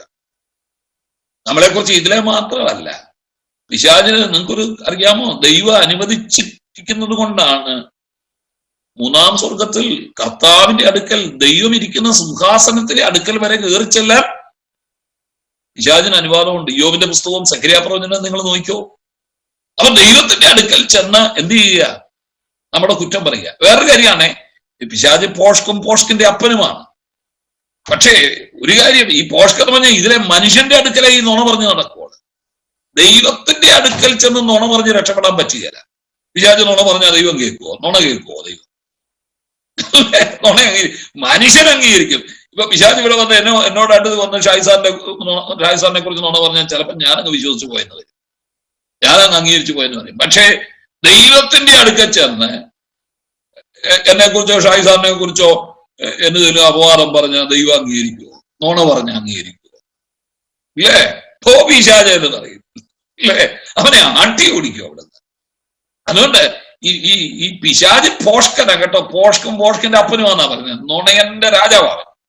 പക്ഷെ അത് മനുഷ്യന്റെ അടുക്കലേ ഉള്ളൂ. ദൈവത്തിന്റെ അടുക്കൽ അവൻ എപ്പച്ചെന്ന് പറഞ്ഞാലും ശരിയെ പറയൂ. ശരി പറഞ്ഞാൽ അവിടെ രക്ഷപ്പെടാൻ പറ്റൂ. നേരെ പറയൂ. അതാ യോബിനെ കുറിച്ച് എന്ന് പറഞ്ഞു, നീ അവന്റെ ചുറ്റും വേലി കെട്ടിരിക്കുക എന്ന് പറഞ്ഞ, അവിടെ ഞാനൊന്നും വേലി കെട്ടിയിട്ടില്ല, എവിടുന്ന് വേലി എന്ന് ദൈവം ചോദിച്ചോ? കറക്റ്റ് ആയിരുന്നു, ദൈവം വേലി കെട്ടി വെച്ചിരിക്കുക. അത് പിശാച് കണ്ടേച്ച സത്യമായെന്ന് പറഞ്ഞു, ഇല്ലേ? മഹാപുരോഹിതനായ യോശുവയെ കുറിച്ച് എന്ന് അപവാദം പറഞ്ഞു. എന്താ പറഞ്ഞെന്നറിയാവോ? അവന്റെ വസ്ത്രം മുഷിഞ്ഞിരിക്കുന്നു. യോശുവയുടെ വസ്ത്രം മുഷിഞ്ഞിരിക്കുന്നു. പഴയ നിയമത്തിൽ അങ്ങ് പഴയ മറ്റേ യോശുവ അല്ല കേട്ടോ. ബാബേലിൽ നിന്നും മടങ്ങി വന്ന് ജനത്തോടു കൂടി ഉണ്ടായിരുന്ന അക്കാലങ്ങളിലെ മഹാപുരോഹിതനായ യോശുവയുടെ കാര്യമായി പറയുന്നത്. ഈ യോശുവയുടെ വസ്ത്രം എന്ത് ചെയ്തു? മുഷിഞ്ഞിരിക്കുന്നല്ല. നിങ്ങൾ അതിന്റെ ശരിയായ എബ്രായ പദം പഠിച്ചാലുണ്ടല്ലോ, മലം പുരണ്ടിരിക്കുന്ന, മലം പുരണ്ടിരിക്കുന്നു, അല്ലാതെ ചെളി പറ്റിയിരിക്കുന്നല്ല. അപ്പോ അതുകൊണ്ട് ഈ ചെളി പറ്റുന്ന അത് ചെളിയല്ല, മലം എന്തൊരു മാലിന്യമാണെന്നറിയാമോ? മലം പുരണ്ടിരിക്കുന്നു എന്നാ പറഞ്ഞത്. അപ്പൊ ദൈവം പറഞ്ഞു മണ്ടത്തരം പറയരുത് കേട്ടോ, അങ്ങനെയൊന്നും അവന്റെ വസ്ത്രത്തിലൊന്നും ഇല്ല. നോണയല്ല പറഞ്ഞത്. ദൈവം അതിന് മറുപടി പറഞ്ഞില്ല. ദൈവം അതിന് പകരം എന്താ ചെയ്യുന്നറിയാമോ? ആ വസ്ത്രം അങ്ങ് മാറ്റിയേക്കാൻ പറഞ്ഞു. ആ വസ്ത്രം അങ്ങ് മാറ്റിയേരെ. അത് ചെളി പുരണ്ടതല്ലേ? അവനെ തീയിൽ നിന്നും വലിച്ചെടുത്തതാണ്. തീയിൽ നിന്നും വലിച്ചെടുത്ത കൊള്ളിയാവൻ. അതുകൊണ്ട് അവന്റെ ആ വസ്ത്രം അങ്ങ് മാറ്റിയേരെ. മാറ്റിയിട്ട് അവന് ഉത്സവ വസ്ത്രം കൊടുത്തേക്കാൻ പറഞ്ഞു. ഉത്സവ വസ്ത്രം അതെപ്പോഴും ഇടുന്നതല്ല കേട്ടോ. ഉത്സവത്തിന് മഹാപാപ പരിഹാര ദിവസം പള്ളിയിൽ പോകുമ്പോ ഒരു യഹൂദൻ അണിയുന്ന വസ്ത്രം സാധാരണ വീട്ടിലിട്ടുകൊണ്ട് നടക്കുന്നതോ സാധാരണ കല്യാണത്തിന് പോകുമ്പോൾ ഇടുന്നതോ അല്ല. വർഷത്തിൽ ഒരിക്കൽ ദൈവാലയത്തിൽ ചെല്ലുമ്പോഴത്തേക്ക് അന്ന് ഇട്ടുകൊണ്ട് പോകാൻ ഏറ്റവും വിലയേറിയ വസ്ത്രം അവൻ വാങ്ങി വയ്ക്കും. വർഷത്തിൽ ഒന്ന് പോയാൽ മതിയല്ലോ. ഏറ്റവും വിലയേറിയ അതാ ഉത്സവ വസ്ത്രം. ഉത്സവങ്ങളിൽ അവൻ അണിയുന്ന വസ്ത്രം. അതുകൊണ്ട് പിശാച് അവനെ കുറിച്ച് പറഞ്ഞത് അപവാദമല്ലായിരുന്നു. ആ വസ്ത്രം മുഷിയും കേട്ടോ. അതിന്റെ അർത്ഥം എന്താണെന്നറിയാമോ? ജനത്തിന്റെ മുഷിച്ചിലാണ് പുരോഹിതന്മാരുടെ മുഷിച്ചിലിന് കാരണമായിട്ട് വരുന്നത്, അല്ലെ? 106 സങ്കീർത്തനം നിങ്ങൾ വായിക്കുന്നില്ലേ? അവർ നിമിത്തം മോശയ്ക്കും ദോഷം ഭവിച്ചു എന്ന് എഴുതിയിട്ടില്ലേ 106 സങ്കീർത്തനത്തിൽ? ഈ ജനം എന്ത് ചെയ്യോ പറ്റിയത് എന്താ അറിയാമോ? ഇപ്പൊ ബാബേലിൽ നിന്ന് മടങ്ങി വന്ന ജനം അങ്ങ് മുഷിഞ്ഞെന്ന് പറഞ്ഞാൽ അറിയോ, ഇപ്പൊ പള്ളി പണിയണ്ടെന്നേ, ഇപ്പൊ അതിനുള്ള സമയം അല്ലെന്ന് അവൻ മാറ്റി വയ്ക്കുക. ഇപ്പൊ അതിന്റെ സമയമൊന്നും, ഇപ്പൊ അതിന് കാര്യമില്ലെന്ന്, ഇപ്പൊ അത് പണിയണ്ടെന്ന്. അപ്പൊ പണി അത് തുടങ്ങി വെച്ചിട്ട് അത് പിന്നെ എന്ത് ചെയ്യാ, ഇട്ടു തല്ലി ഒരു 10-12 വർഷം. അതിന്റെ ഇടയ്ക്ക് എന്നാന്നറിയാവോ, സൻബല്ലത്തും തോബിയാവോ ഒക്കെ കയറി വന്ന് അവരെ ഭീഷണിപ്പെടുത്തി, കളിയാക്കി, കുറുക്കം കയറിയാ ഇടിഞ്ഞു വീഴുമെന്ന് പറഞ്ഞു, ചണ്ടിക്കൂമ്പാരത്തിൽ നിങ്ങൾ കല്ലുൽപാദിപ്പിക്കുമെന്ന് ചോദിച്ചു. ഇങ്ങനെ മുഷിപ്പിച്ച രാജാവിനെ കൊണ്ട് കത്തെഴുതിപ്പിച്ചിട്ട് എന്ത് ചെയ്തു, അവസാനം രാജാവ് പണി വിലക്കി അങ്ങനെ ഒരു 10-16 വർഷം പണിയാതെ അങ്ങനെ മുൻപോട്ട് പോയി. ഇതിനിടയ്ക്കെല്ലാം പ്രവാചകന്മാര് പറഞ്ഞു ആലയം പണിയാനുള്ള നേരമായി കേട്ടോ, അവരനങ്ങിയില്ല. അപ്പോ പ്രവാചകൻ ആവശ്യപ്പെട്ടു, നിരന്തരമായിട്ട് ആവശ്യപ്പെട്ടു, പണിയണം, ഇത് പണിയേണ്ട സമയമാണ്. അവര് പണിതില്ല. അവരെന്ത് ചെയ്തു, വീട്ടിൽ അവർ ബിസിയായിരുന്നെന്നാ പറഞ്ഞു. വീട്ടിൽ കിടന്ന് ഭയങ്കര ഓട്ടമായിരുന്നു അവര്. വീട്ടുകാര്യങ്ങൾ നോക്കുക, വീട് വെക്കുക, വീടിനൊരു മുറി കൂടെ പിടിക്കുക, അങ്ങനെ അവരുടെ വീട്ടുകാര്യങ്ങളുമായിട്ട് അവർ വ്യാപൃതരായി. പള്ളിയോടുള്ള കാര്യം, ദൈവാലയത്തിന്റെ പണി അവരിട്ടു തല്ലി. ആ മുഷിവ്, ജനത്തിന്റെ ആ മുഷിവ് പുരോഹിതന്റെ വസ്ത്രത്തിലും ഉണ്ടായി. അതതിന്റെ കാര്യം. പോട്ടെ, ഞാനത് വ്യാഖ്യാനിക്കാൻ വന്നതല്ല, നമ്മളത് എപ്പോഴും പ്രസംഗിക്കാതെ അതിനെ കുറിച്ച് പറയാം. അതുകൊണ്ട് അവന്റെ വസ്ത്രം മുഷിഞ്ഞിരിക്കുന്നു, പിശാചി എന്ന് പറഞ്ഞ് അവന്റെ വസ്ത്രം മുഷിഞ്ഞിരിക്കുന്നു. അവ കർത്താവ് പറയുകയാണ് അതങ്ങ് മാറ്റിയേക്കാൻ പറഞ്ഞു. അവന് ഉത്സവ വസ്ത്രം കൊടുക്കാൻ പറഞ്ഞു. അങ്ങനെ അവനെ ഉത്സവ വസ്ത്രം ധരിപ്പിക്കുക മാത്രമല്ല, പ്രഭുക്കന്മാരുടെ കൂടെ ഇരുത്താനും കാരണമായി തോന്നി. പോട്ടെ, ഞാനത് പറഞ്ഞു വന്നേ ഉള്ളൂ. അപ്പൊ പിശാച് അപവാദിയാണ്, അല്ലേ, പോഷ്കാണ്, അതിന്റെ പോഷ്കിന്റെ അപ്പനുമാണ്. പക്ഷെ ദൈവത്തിന്റെ അടുക്കൽ ചെന്ന് പിശാച് പോഷ്ക പറയുകയല്ല. ഇങ്ങനെ അപവാദം പറഞ്ഞ് നടക്കുകയാണ് പിശാചിന്റെ പരിപാടി. അപ്പോ പിശാച് ദൈവത്തോട് ചെന്ന് നമ്മുടെ ഒരു കുറ്റം പറയുമ്പോൾ അവിടെ പരിശുദ്ധാത്മാവ് ചാടി വീഴും. പരിശുദ്ധാത്മാവ് ചാടി വീണിട്ട് നമുക്ക് വേണ്ടി പക്ഷം പിടിച്ച് ദൈവത്തോട് വാദിക്കും. ഇല്ല, വളരെ വേദനപ്പെട്ട അവൻ നിൽക്കുന്നത് കേട്ടോ. ഒത്തിരി കഷ്ടതയുടെ നടുവിൽ, ഒത്തിരി പ്രയാസങ്ങളുടെ നടുവിൽ, ഒത്തിരി അപവാദങ്ങളുടെ നടുവിൽ ആണ് അവൻ നിൽക്കുന്നത്. അവന്റെ കയ്യിൽ നിന്നും എന്തെങ്കിലും അങ്ങനെ വന്നിട്ടുണ്ടെങ്കിൽ ക്ഷമിക്കണം കർത്താവേ, പിതാവേ, അവനോട് ക്ഷമിക്കണേ. നമുക്ക് വേണ്ടി അഡ്വക്കേറ്റ് ചെയ്യുക, നമുക്ക് വേണ്ടി. സത്യം പറഞ്ഞ എന്റെ പൊന്നു കുഞ്ഞെ, നമ്മളൊക്കെ നിന്ന് പഴിച്ചു പോകുന്ന അതുകൊണ്ടാ കേട്ടോ. ഇല്ലേ, നമ്മളെ എഴുതി തള്ളേണ്ട സമയം എത്ര കഴിഞ്ഞെന്നറിയാവോ? തട്ടിക്കളയേണ്ട സമയം കഴിഞ്ഞു. തട്ടിയേക്കട്ടെ എന്ന് പലപ്രാവശ്യം ചോദിച്ചതാ. എന്നിട്ടും എന്ത് ചെയ്യാ, കർത്താവ് പരിശുദ്ധാത്മാവും കൂടെ നമുക്ക് വേണ്ടി പിതാവിന്റെ അടുക്കൽ നിന്ന്. പക്ഷെ അവൻ പാവമല്ല കേട്ടോ, അവൻ വെറും പാവമാ. അവൻ അങ്ങനെ അർത്ഥമാക്കിക്കൊണ്ട് ചെയ്തതല്ല. അവന്റെ സ്വഭാവം ഞങ്ങൾക്കറിയാം. അതുകൊണ്ട് അവനെ കളയരുതേ, തട്ടിക്കളയരുതേ എന്ന് പറഞ്ഞ് നമുക്ക് വേണ്ടി അഡ്വക്കേറ്റ് ചെയ്യുന്നത് കൊണ്ടാണ്. പരിശുദ്ധാത്മാവിന്റെ പ്രത്യേകതകൾ മനസ്സിലായോ? ഈ ആത്മാവിനെ വേണ്ടെന്നാണോ നിങ്ങൾ പറയുന്നത്? കണ്ടോ, നമ്മുടെ കൂട്ടത്തിലിരിക്കുന്നു. കർത്താവിന് വേണ്ടി പകരം നമ്മുടെ കൂട്ടത്തിലിരിക്കുന്നു, നമുക്ക് വേണ്ടി വാദിക്കുന്നു, നമ്മളെ ആശ്വസിപ്പിക്കുന്നു, നമ്മളെ ഉപദേശിച്ചു നടത്തുന്നു. ഇതെല്ലാമാണ് ഈ പാരാക്ലീറ്റോസ് എന്ന് പറഞ്ഞ പദത്തിന്റെ അർത്ഥം. ആശ്വാസപ്രദൻ. അതുകൊണ്ട് ഞാനങ്ങ് പോവുക. ഞാൻ പോകാഞ്ഞാൽ പരിശുദ്ധാത്മാവ് വരികയല്ല. അപ്പൊ ഞാൻ പോയാൽ അവൻ നിങ്ങളുടെ അടുക്ക വരും. വന്നാൽ നിങ്ങളെ കൊണ്ട് മറുഭാഷ പറയിക്കുമെന്നാണോ പറഞ്ഞത്? പരിശുദ്ധാത്മാവ് ആദ്യം ഒരു വ്യക്തിയിൽ ചെയ്യുന്നത് നമ്മളെ കൊണ്ട് മറുഭാഷ പറയിക്കലല്ല, നമ്മളെ കൊണ്ട് പ്രവചിപ്പിക്കലല്ല, നമ്മളെ കൊണ്ട് രോഗശാന്തി ചെയ്യിക്കലല്ല. പരിശുദ്ധാത്മാവ് ഒരു വ്യക്തിയിൽ വന്നാൽ ആദ്യം ചെയ്യുന്നത്, നിങ്ങൾ വായിച്ചു, എന്താണെന്നറിയാമോ? ഒന്ന് വായിക്കാമോ? കാര്യസ്ഥൻ നിങ്ങളുടെ അടുക്കൽ വരികയില്, ഞാൻ പോയാൽ അവനെ നിങ്ങളുടെ അടുക്കൽ അയക്കും. അവൻ വന്ന് പാപത്തെക്കുറിച്ചും നീതിയെക്കുറിച്ചും ന്യായവിധിയെക്കുറിച്ചും ലോകത്തിന് ബോധം വരും. പരിശുദ്ധാത്മാവ് ഒരു വ്യക്തിയിൽ ആദ്യം ചെയ്യുന്നത് എന്നറിയാമോ? ആ പദം നിങ്ങൾ ശ്രദ്ധിക്കണേ. ബോധം വരുത്തും. ആ പദം നിങ്ങൾ പ്രത്യേകം ശ്രദ്ധിക്കണം കേട്ടോ.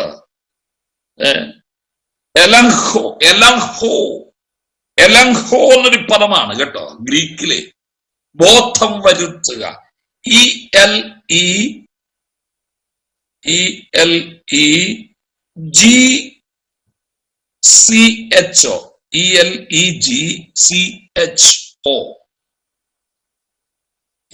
ELEGCHO എലങ്ഹോ, വായിക്കുന്നത് എലങ്ഹോ. നമ്മളെ ബോധം വരുത്തുകയാണ്.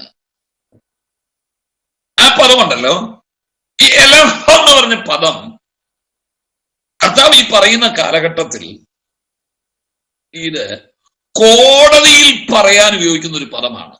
കോടതിയിൽ പറയാൻ ഉപയോഗിക്കുന്ന ഒരു കോടതി സംബന്ധമായ പദമാണ് ജുഡീഷ്യറി വേർഡ് എന്ന് പറയാം. ജുഡീഷ്യറി വേർഡ് എന്ന് പറഞ്ഞാലേ, വക്കീലന്മാര് കോടതിയിൽ വാദിക്കുമ്പോഴത്തേക്ക് അവരുപയോഗിക്കുന്ന ചില സാങ്കേതിക പദങ്ങളുണ്ട് കോടതിയിൽ. അതൊരുപക്ഷെ നമ്മുടെ പൊതുസംസാരത്തിലൊന്നും നമ്മളത് ഉൾപ്പെടുത്തുന്നത് എല്ലാ തൊഴിലിനും ഉണ്ടല്ലോ. എല്ലാ തൊഴിലിനും ഉണ്ട് അവരുടെ ആ തൊഴിൽ സംബന്ധമായ സാങ്കേതിക പദങ്ങൾ, ഇല്ലേ? രണ്ട് ഡോക്ടർമാര് നിന്ന് സംസാരിക്കാന്ന് വെച്ചോ. ഞാൻ പലവട്ടം ഹോസ്പിറ്റലിൽ കിടന്നിട്ടുണ്ട്. ഞാൻ ലിറ്ററേച്ചർ പഠിച്ചവനാണേ, ലിറ്ററേച്ചറായിരുന്നു എൻ്റെ മുഖ്യ വിഷയം. ഞാനത് കുറെ കാലം പഠിപ്പിച്ചതാണ്. ഞാനതിന്റെ അധ്യാപകനുമായിരുന്നു. ലിറ്ററേച്ചർ പഠിപ്പിച്ചുകൊണ്ടിരുന്ന ഒരാളാണ് ഞാൻ. പക്ഷെ രണ്ട് ഡോക്ടർമാര് വന്നും ഈ സംസാരിക്കുന്നത് കേട്ടാൽ എനിക്ക് മനസ്സിലാക്കുകയില്ല, എനിക്ക് പിടികിട്ടില്ല. വേറെ ഈ ലോകത്തിൽ ആരും ഇംഗ്ലീഷ് സംസാരിച്ചാലും ഞാൻ പിടിക്കാം.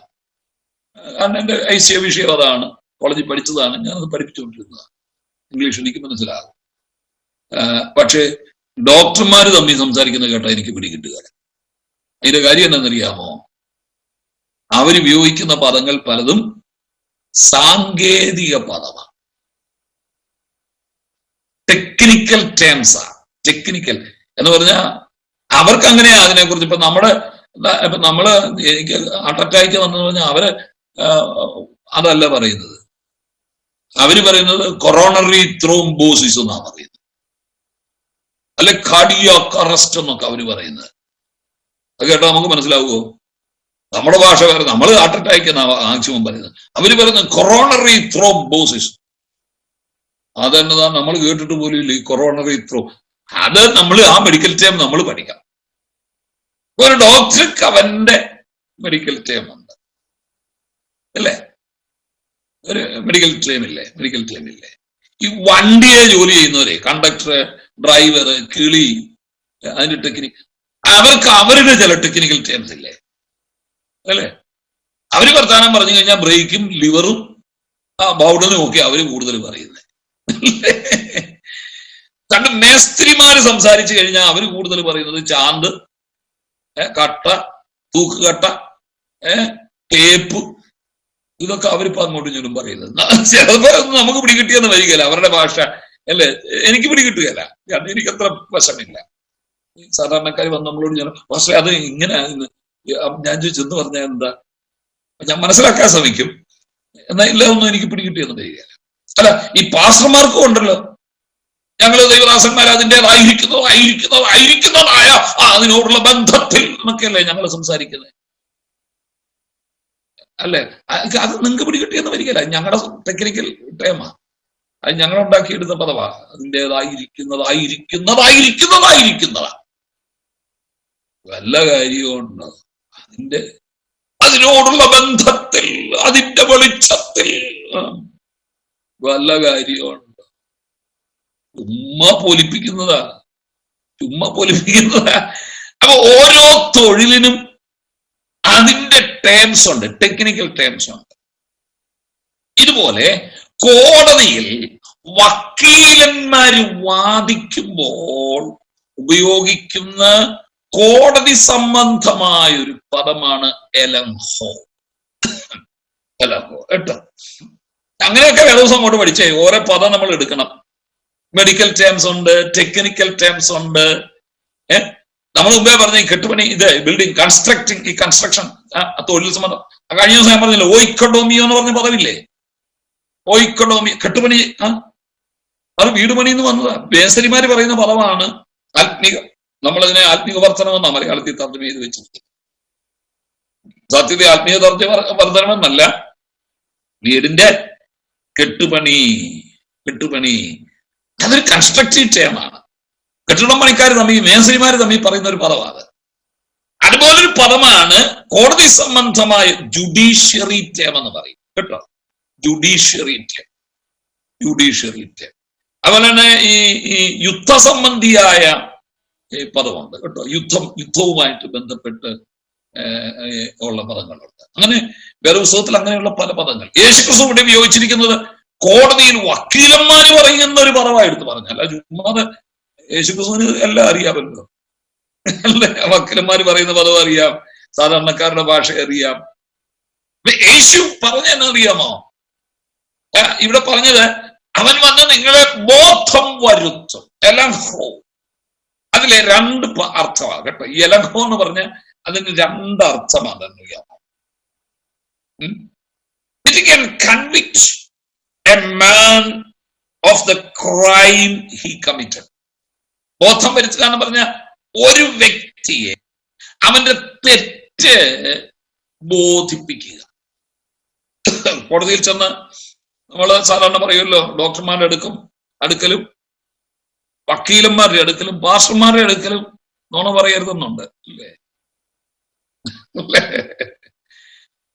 വക്കീലിന്റെ അടുക്കൽ ചെന്ന് നുണ പറഞ്ഞാൽ, നമ്മളിപ്പോ ഒരു കേസ് വേണം, നമുക്കൊരു കേസ് കണ്ടെത്തണം, നമ്മളൊരു വക്കീലിനെ കാണാൻ പോയി, നമ്മൾ വക്കീലിനോട് നുണ പറഞ്ഞാൽ ഉണ്ടല്ലോ, വക്കീൽ വേണേ നുണ പറയും. പക്ഷെ നമ്മൾ വക്കീലിനോട് നുണ പറഞ്ഞു കഴിഞ്ഞാൽ കേസ് മൊത്തം പോവും, രക്ഷപ്പെടുകയില്ല. അപ്പൊ അതെല്ലാം കേട്ടു വേണേ വക്കീൽ നമ്മളെ പഠിപ്പിക്കുക, അങ്ങനെ പറയരുത്, നീ ചെയ്തതാ അല്ലേ, അങ്ങനെ ചെയ്തു പോയി, എന്റെ സാറേ അറിയാതെ ഞാൻ ആ സമയം തന്നത്തെ ദേഷ്യത്തിൽ അങ്ങനെ ചെയ്തു പോയി.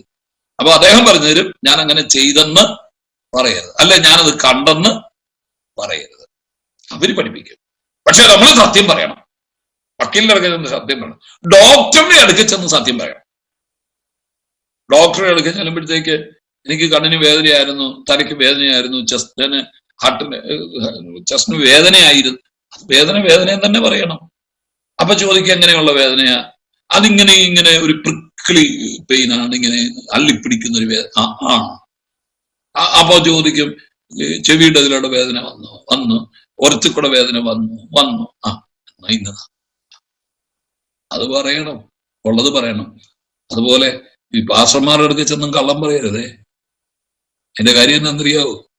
ഞങ്ങള് നിങ്ങളുടെ ആത്മാക്കൾക്ക് വേണ്ടി ജാഗരിക്കുന്നവരാ കേട്ടോ. നോണ പറഞ്ഞേച്ച് പോയാൽ അടി കിട്ടും വെറുതെ. നിങ്ങളിത് പറഞ്ഞേച്ച് പോയി കഴിഞ്ഞേ അത് ഇരുന്ന് ഞങ്ങളിത് കേട്ടേച്ച് വെറുതെ ഇരിക്കുകയല്ല, ഞങ്ങൾ കുത്തിയിരിക്കുക, മുഴങ്കാലിലിരിക്കുക. കർത്താവേ, ഞങ്ങളോട് വന്ന് ഇന്ന വ്യക്തി ഇന്ന കാര്യം പറഞ്ഞു, വ്യക്തി ഇതുപോലെ കഷ്ടത അനുഭവിക്കുക, പ്രയാസത്തിലൂടെ കടന്നു പോവുക എന്ന് പറഞ്ഞ് ഞങ്ങളിരുന്ന് പ്രാർത്ഥിക്കുക. അതുകൊണ്ട് നിങ്ങളെ നടത്തുന്നവരെ ഓർത്ത് അവർക്ക് വേണ്ടി പ്രാർത്ഥിക്കാനാ പറഞ്ഞു. ഇതിന്റെ കാര്യം എന്ന് അറിയോ? അവർ നിങ്ങളുടെ ആത്മാക്കൾക്ക് വേണ്ടി ജാഗരിക്കുന്നവരാണ്. ഒരു പാസ്റ്റർക്ക് ചെന്ന് കള്ളം പറയരുത്. അങ്ങനെ ഒരു പദമായത്. നമ്മുടെ വിഷയം, നമ്മളൊരു കേസ് കൊണ്ടൊരു വക്കീലിന്റെ അടുക്കൽ ചെല്ലുമ്പോൾ വക്കീല് ഒന്നുകിൽ എന്ത് ചെയ്യുന്നറിയാമോ? ആദ്യം നീ തെറ്റ് ചെയ്തു, ആ തെറ്റ് നീ ചെയ്തത് നിയമപ്രകാരം തെറ്റാണ്, ഇന്ത്യൻ പീനൽ കോഡിന്റെ ഇന്ന വകുപ്പ് അനുസരിച്ച് നീ ചെയ്തത് തെറ്റാണ് ബോധിപ്പിക്കുക. തെറ്റെന്ന് ബോധിപ്പിക്കുന്നതിനെയാണ് ബോധ്യം വരുത്തുക. രണ്ടാമത്തെ അർത്ഥം എന്താണെന്നറിയാമോ? It can convince a man of the weakness of his case. അവന്റെ കേസ് എത്ര വീക്കാണ്, എത്ര ദുർബലമാണ്, അത് നമ്മളെ ബോധിപ്പിച്ച് നമ്മളെ വിശ്വസിപ്പിക്കുക. മനസ്സിലായോ? ഒരു കുറ്റവാളിയെ കുറ്റവാളിയാണെന്ന് ബോധ്യപ്പെടുത്തുക. അവൻ ചെയ്ത തെറ്റ് ഒരു കുറ്റമാണെന്ന് അവനെ കൊണ്ട് സമ്മതിപ്പിക്കുക. ഇതാ എലഹോ എന്ന് പറഞ്ഞ ഈ രണ്ടർത്ഥമാണ്. എലഹോ അല്ലാതെ പരിശുദ്ധാത്മാവ് നമ്മൾ ചെയ്യുന്ന തെറ്റിനെല്ലാം കൂട്ടു നിൽക്കുന്നവനല്ല, നമ്മുടെ പാപത്തിനെല്ലാം സഹായിക്കുന്നവനല്ല. നമ്മൾ കാണിക്കുന്ന അബദ്ധങ്ങളെല്ലാം ശരിയാക്കുന്നവനല്ല പരിശുദ്ധാത്മാവ്. മറിച്ച് പരിശുദ്ധാത്മാവ് ഒരു വ്യക്തിയിൽ വന്നാൽ, കുഞ്ഞെ നീ കുറ്റം ചെയ്തു, തെറ്റ് ചെയ്തു, നീ തെറ്റ് ചെയ്തു, ഈ വിഷയവും കൊണ്ട് ദൈവത്തിന്റെ അടുക്ക ചെന്ന് നീ രക്ഷപ്പെടുകയല്ല. നിന്റെ കേസ് വീക്കാണ്, ദുർബലമാണ്, ഈ പറഞ്ഞു വരുന്നത് ദുർബലമാണ്. കാരണം വിജയിക്കുകയല്ല, വിജയിക്കാൻ സാധ്യത കുറവാണ്. കാരണം തെളിവുകൾ മുഴുവൻ നിനക്കെതിരാ, തെളിവുകൾ നിനക്കെതിരാ, നീ രക്ഷപ്പെടുകയല്ല. ഇതാണ് പരിശുദ്ധാത്മാവ് ഒരു വ്യക്തിയിൽ ചെയ്യേണ്ടത്. ആത്മാവ് താൻ നമ്മുടെ ബലഹീനതയ്ക്ക് തുണ നിൽക്കുമെന്ന് പറഞ്ഞ അല്ലെ, റോമാലേഖനം 8-26 വാക്യത്തിൽ അങ്ങനെ ഒരു വാക്യമുണ്ട്. ആത്മാവ് താൻ നമ്മുടെ ബലഹീനതയ്ക്ക് തുണ നിൽക്കും. അപ്പൊ നമ്മളെ ഈ ബലഹീനത എന്ന് പറഞ്ഞാൽ നമ്മൾ ഓർത്തിരിക്കുന്നത് എന്നാന്നറിയാവോ? പാപം. അല്ലേ? ബലഹീനത പറഞ്ഞ പാപമാണെന്നും കണ്ടായിരിക്കുന്നത്. അവിടെ പാപമല്ല. നമ്മളങ്ങനെ ഓരോന്നിനും ഒരു ടേം നമ്മൾ തന്നെ ഉണ്ടാക്കി വെച്ചിട്ടുണ്ടല്ലോ. അല്ലേ? എന്റെ ജീവിതത്തിൽ ചില ബലഹീനതകൾ ഉണ്ടായി എന്ന് പറഞ്ഞാൽ 2 വെടിക്കെട്ട് പാപം ചെയ്തെന്നായി പറയുന്നത്. പിന്നെ അങ്ങനെ പറയാൻ നോക്കോ? അതിന് ഇംഗ്ലീഷ് ഭാഷയിൽ അതൊരു അലങ്കാരമാകട്ടോ. യൂഫിമിസോ എന്ന് പറയും. യൂഫിമിസോ എന്ന് പറഞ്ഞ് ഈ കട്ടി കുറഞ്ഞ് പറയുക എന്നുള്ളതാണ് വിഷയത്തിന്റെ. ഈ ചില കാര്യം അത് ഉള്ള കട്ടിയിലൊക്കെ പറഞ്ഞു കഴിഞ്ഞാൽ നമുക്ക് വലിയ ബുദ്ധിമുട്ടുണ്ടാകും. കേൾക്കും ബുദ്ധിമുട്ടാകും. ഇപ്പൊ എന്നോടൊരാൾ ഓടി വന്നിട്ട് എന്നോട് പറയുക, എടാ നിന്റെ അപ്പം ചത്തുപോയി എന്ന് പറഞ്ഞ എന്താ പറഞ്ഞാൽ ഞാൻ ചിലപ്പോ അന്നേരം പുറകോട്ട് വീണെന്ന് വരും. അല്ലേ? സ്വന്തം അപ്പൻ ചത്തുപോയി എന്നൊക്കെ സത്യാ പറഞ്ഞത്, സത്യല്ലേ പറഞ്ഞത്. ഈ പണ്ടൊക്കെ ഇപ്പോഴേ ഈ ഫോണൊക്കെ ഉള്ളതുകൊണ്ടല്ലേ ഇങ്ങനെ. പണ്ട് എന്റെ ചെറുപ്പത്തിൽ ഞാൻ കോളേജിലൊക്കെ പഠിക്കുന്ന സമയത്ത് ഒരു മരണം ഉണ്ടായിക്കഴിഞ്ഞാൽ ബന്ധുക്കളുടെ എല്ലാം വീട്ടിൽ ചെന്ന് അറിയിക്കണം. അത് ഞാൻ പോയിട്ടുണ്ട്, വണ്ടി എടുത്തുകൊണ്ട് ബന്ധുക്കളുടെ ഒക്കെ വീട്ടിൽ മരണം പറയാൻ പോയിട്ടുണ്ട്. അപ്പൊ ഈ അപ്പൻ മരിച്ചു കിടന്ന പെമ്പിള്ളേരെ കെട്ടിച്ച വീട്ടിൽ ചെന്ന് പെമ്പിള്ളേരോട് ഒന്ന് മരണം പറയാൻ ചെന്നാൽ എങ്ങനെ നമ്മൾ പറയുന്നറിയാവോ? അപ്പൊ നീ അറിഞ്ഞില്ലേ, അയ്യോ ഇന്നലെ നിന്റെ അപ്പൻ ചത്തുപോയി എന്ന് പറഞ്ഞാൽ ചിലപ്പം 2 ശവം ഒരുമിച്ച് അടക്കേണ്ടി വരും. ഇല്ലേ? 2 എണ്ണം ഒരുമിച്ച് അടക്കേണ്ടി വരും. നമുക്കങ്ങനെ. പിന്നെ നിന്റെ അപ്പൻ ഇന്നലെ ചെറുതായിട്ടൊന്ന് ചത്തെന്ന് പറയാൻ നോക്കുവോ? അങ്ങനെ നമുക്ക് കട്ടി കുറയ്ക്കാൻ നോക്കുവോ? പിന്നെ നമ്മൾ അതിനെ എന്ത് ചെയ്യുന്നറിയാമോ? ആ പപ്പായിക്ക് ഇന്നലെ രാത്രി ഒരു ചെറിയ വിഷമം, ഒരു ചെസ്റ്റ് പെയിനും ഒക്കെ ഉണ്ടായി. ഞങ്ങൾ പിന്നെ ഹോസ്പിറ്റലില് ആക്കി. അല്പം പ്രയാസം കൂടുതലാണ്, ഇത്തിരി സീരിയസ് ആണ്. അതുകൊണ്ട് എത്രയും പെട്ടെന്ന് മക്കളൊക്കെ വന്നൊന്ന് കാണാൻ പറഞ്ഞു. അപ്പൊ എടുത്ത് ചോദിക്കും, പപ്പയ്ക്ക് എന്നാ പറ്റി? ഇല്ല, പേടിക്കൊന്നും വേണ്ട. അല്ലേ? പേടിക്കൊന്നും വേണ്ട. അങ്ങനെയല്ലേ നമ്മൾ മരണം പറയുന്നേ? അല്ലേ? എന്റെ അപ്പച്ചൻ മരിച്ചിട്ട് വർഷം 10-24-25 പക്ഷെ ഇപ്പോഴും എന്റെ അപ്പച്ചൻ മരിച്ചു എന്ന് പറയാൻ എനിക്ക് ബുദ്ധിമുട്ടാണ്. ഞാനത് പറയുമ്പോ അതിന് കട്ടി കുറച്ച് പറയും. എന്റെ അപ്പച്ചൻ കടന്നുപോയിട്ട്, എന്റെ അപ്പച്ചൻ കടന്നുപോയി അത് പറയാം. മരിച്ചു എന്ന് പറയുന്ന ആ പദം നമുക്ക് അത്ര പ്രിയമല്ല. കട്ടി കുറച്ച് പറയാം. ഈ ചില കാര്യങ്ങൾ നമ്മളിങ്ങനെ കട്ടി കുറച്ച് പറയുന്നത് യൂഫിമിസോ എന്നാ പറയുന്നത്. ഇംഗ്ലീഷിലെ ഒരലങ്കാരവാദം.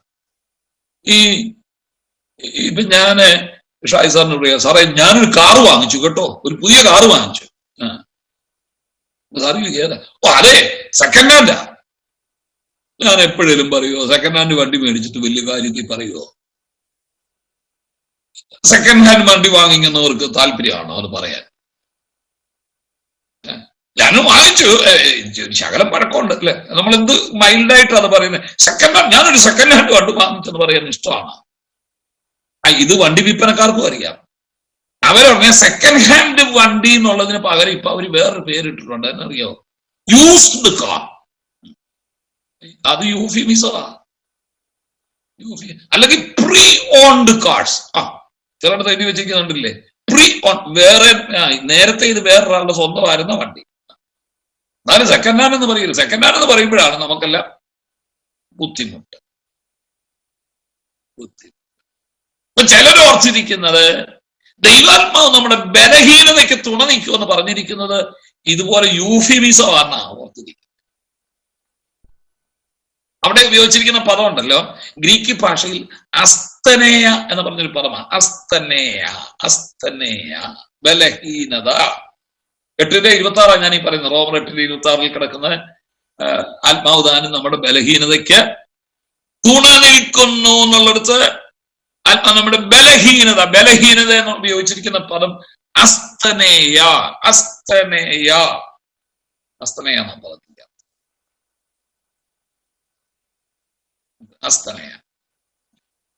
അസ്തനേയ എന്ന് പറഞ്ഞ പദത്തിന്റെ അർത്ഥം എന്നാന്ന് അറിയാമോ?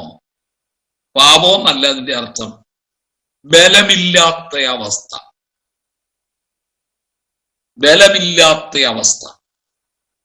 മനസ്സിലായോ? ദ ലാക്ക് ഓഫ് സ്ട്രെങ്ത്, ശക്തിയില്ലാത്ത അവസ്ഥയാണ്, അല്ലാതെ ബലഹീനതയല്ല. ബലഹീനത എന്ന് പറഞ്ഞാൽ അതിന്റെ അർത്ഥം പാപം എന്നല്ല, എന്റെ ശക്തിയില്ലാത്ത അവസ്ഥ. അത് പലതാകാം. ശരീരത്തിന്റെ ശക്തി കുറവാകാം. നമ്മൾ രോഗികളാകുമ്പോഴത്തേക്ക് നമ്മൾ എന്താ പറ്റുന്നത്? നമ്മുടെ ശരീരത്തിന്റെ ശക്തി ചോർന്നു പോകും. ഓടിച്ചാടി നടന്നയാളാണെങ്കിൽ പെട്ടെന്നൊരു രോഗം വന്നു കഴിഞ്ഞാൽ പിന്നെ നമ്മളെ ആരെങ്കിലും പിടിച്ചു വേണം നടത്താൻ. ബലമില്ലാതെയാകും, അല്ലേ? രോഗം ഒരു ബലഹീനതയാണ്. ആ ബലഹീനത പറഞ്ഞാൽ പാപം അല്ലേ അതിന്റെ അർത്ഥം. നമ്മുടെ ബലം ക്ഷയിപ്പിക്കും.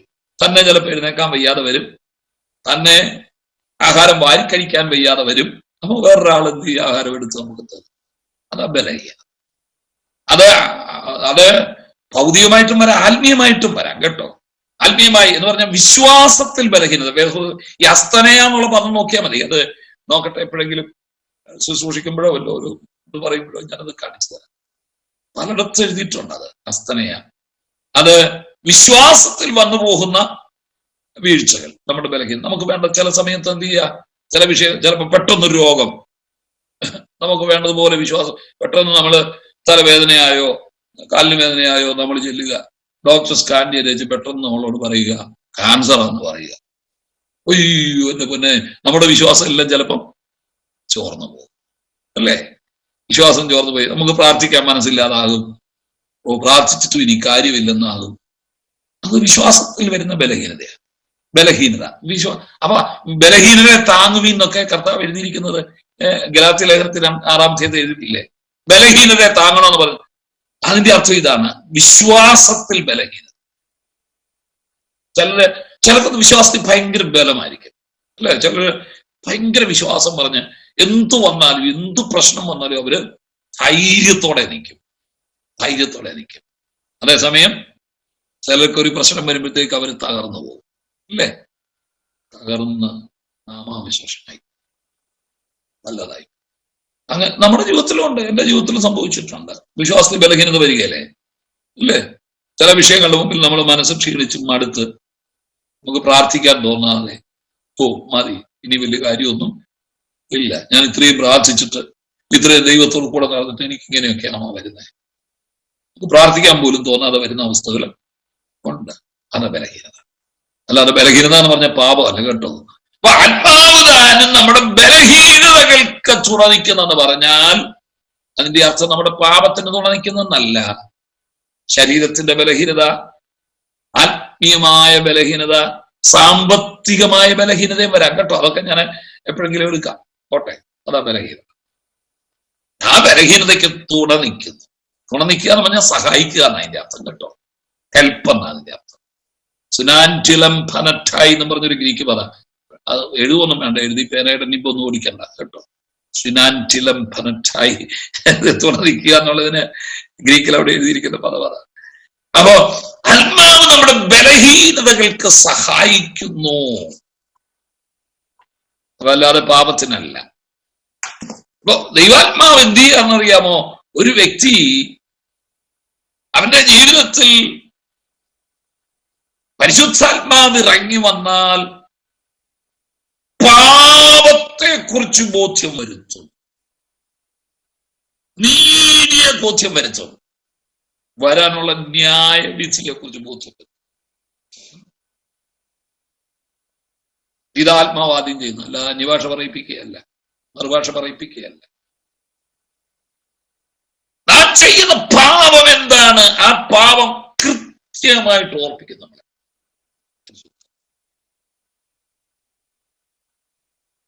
എനിക്കിതൊക്കെ ഈ മനസ്സിലാകാത്തത്. ചിലരുണ്ടല്ലോ എന്തും ചെയ്യും, ആരോടും ചെയ്യും, പറയരുതാത്തത് പറയും, ചെയ്യരുതാത്തത് ചെയ്യും. അതിനെക്കുറിച്ച് ഒരു മനസ്താപവുമില്ല. ആരാധനയോട് വന്നിരുന്നാൽ അപ്പോഴേ മറുഭാഷയും തുടങ്ങും. ഇത് ഏത് ആത്മാവാ? ഇതിനെ വിളിക്കുന്ന പേരാണ് ദുരാത്മാവ്. അത് പരിശുദ്ധാത്മാവല്ല. കൂടപ്പിറപ്പിനോട് എന്തും പറയും. തലേന്ന് രാത്രിയിലും വഴക്കുണ്ടാക്കും. അടുത്ത് കിടക്കുന്ന സഹോദരനോടോ സഹോദരിയോടോ അനിയനോടോ ചേട്ടനോടോ അവകാശത്തിന്റെ പേര് പറഞ്ഞ് പറയരുതാത്തതും പറയണ്ടാത്തതും പറയാൻ കൊള്ളില്ലാത്തതും ഒക്കെ വിളിച്ചു പറയും. നീ പറഞ്ഞത് കേട്ടിട്ടുണ്ടല്ലോ, ഇന്നലെ രാത്രി നിന്റെ കൂടപ്പിറപ്പ് അത്താഴം ഉണ്ണാൻ എടുത്തു വെച്ചിട്ട് കണ്ണുനീരിൽ തൊണ്ട കുരുങ്ങി അവനത് കഴിച്ചില്ല, മാറ്റിവെച്ചു, കഞ്ഞി മാറ്റിവെച്ചു. അവന് കഴിക്കാൻ പറ്റിയില്ല, എടുത്തു വെച്ചിട്ട് നെഞ്ചത്ത് വിലങ്ങുക. എന്നാലും നീ അങ്ങനെ പറഞ്ഞല്ലോ, എന്റെ കൂടപ്പിറപ്പ് എന്റെ അനിയൻ എന്നോട് അങ്ങനെ പറഞ്ഞല്ലോ.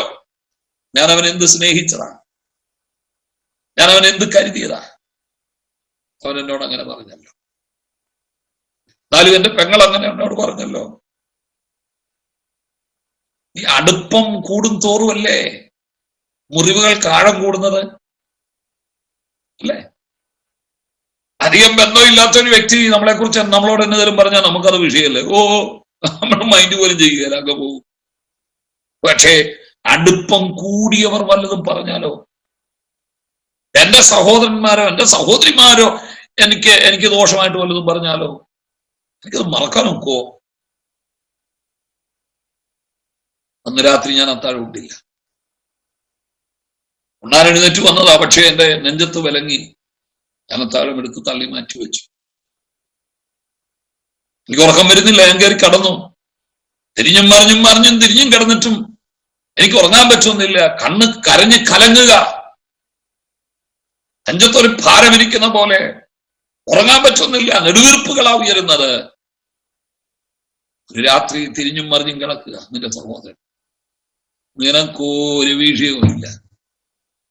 രാവിലെ ഓടി ഇങ്ങോട്ട് വന്ന് അങ്ങോട്ട് വായിട്ടോ, ഞാൻ ഇപ്പൊ മറുഭാഷ തുടങ്ങുമെന്നും പറഞ്ഞ സഭയിലോട്ട് കയറി വരുന്നത്. ഒരു ബോധ്യമില്ല, പാപത്തെക്കുറിച്ച് ബോധ്യമില്ല. കർത്തൃമേശം കൊണ്ടിരുമ്പം ചാടി കയറി ആദ്യം എടുക്കുകയും ചെയ്യും. പെന്തിക്കോസ്തുകാരാ നിന്നോടായി പറയുന്നത്, പെന്തിക്കോസ്തുകാരി നിന്നോടായി പറയുന്നേ. എന്റെ പൊന്നു കുഞ്ഞെ, നീ പ്രാപിച്ചത് പരിശുദ്ധാത്മാവല്ല, നീ പ്രാപിച്ചത് ദുരാത്മാവാ.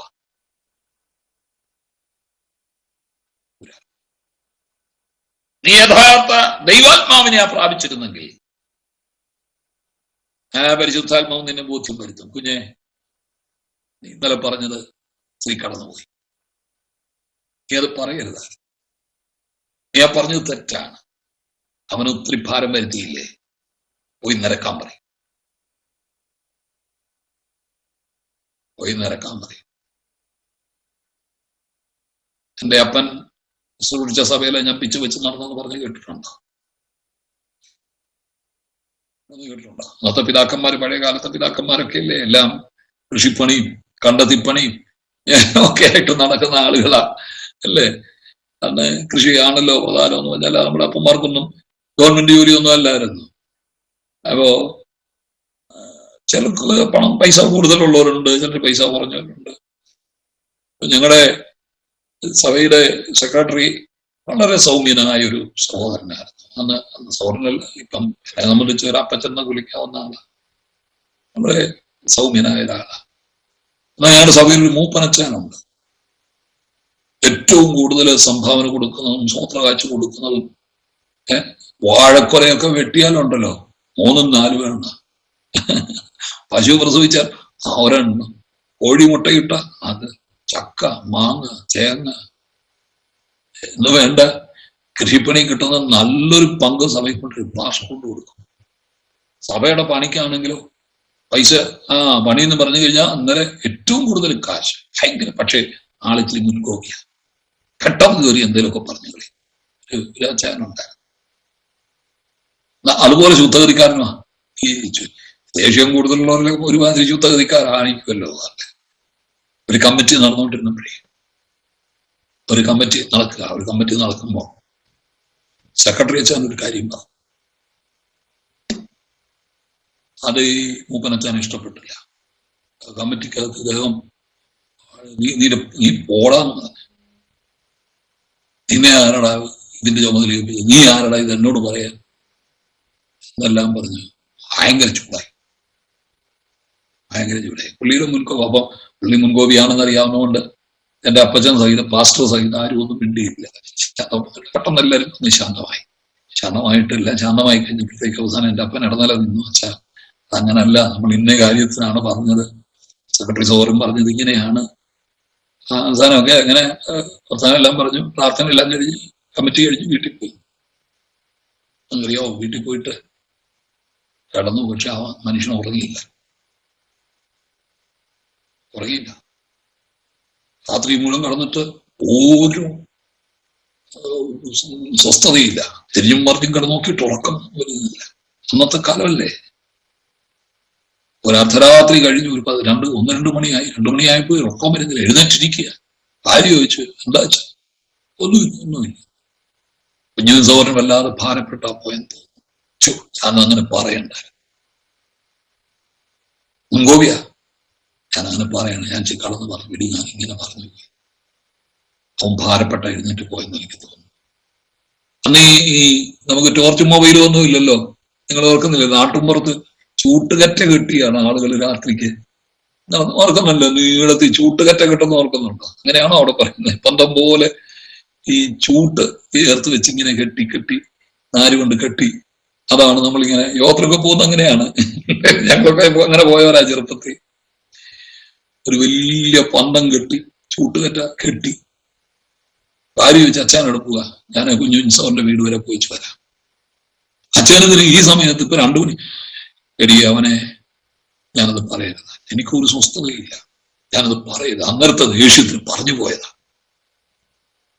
2 മണിയായപ്പോ ഈ മനുഷ്യൻ ചൂട്ടുകറ്റയും കെട്ടി സെക്രട്ടറിയുടെ വീട് തപ്പി. ഒരു 3/4 കിലോമീറ്റർ ഉണ്ട് ആണെന്ന്. അവിടെ ചെന്നപ്പോ അവര് നല്ല ഉറക്കത്തിലാ. ചെന്ന് കഥയോ മുട്ടി, കുഞ്ഞു സാറാ എഴുന്നേറ്റ്. ആരാ ചോദിച്ചു? ഞാനാ. ഈ അച്ഛൻ ഈ രാത്രിക്ക് കിടന്നീ കഥക് തുറന്നേ. കുഞ്ഞു സാറിനോ വലിയ കാര്യമാക്കിയല്ല, കാരണം പുള്ളി മുൻകോപിയാ. ഇത് പറയുമെന്ന് അറിയാമല്ലോ, പുള്ളി ഇങ്ങനെ പറയുമെന്ന് അറിയുന്നുണ്ട്. പുള്ളി ഇത് കാര്യമാക്കില്ല. പുള്ളി വിട്ട് അതന്നെ അല്ല.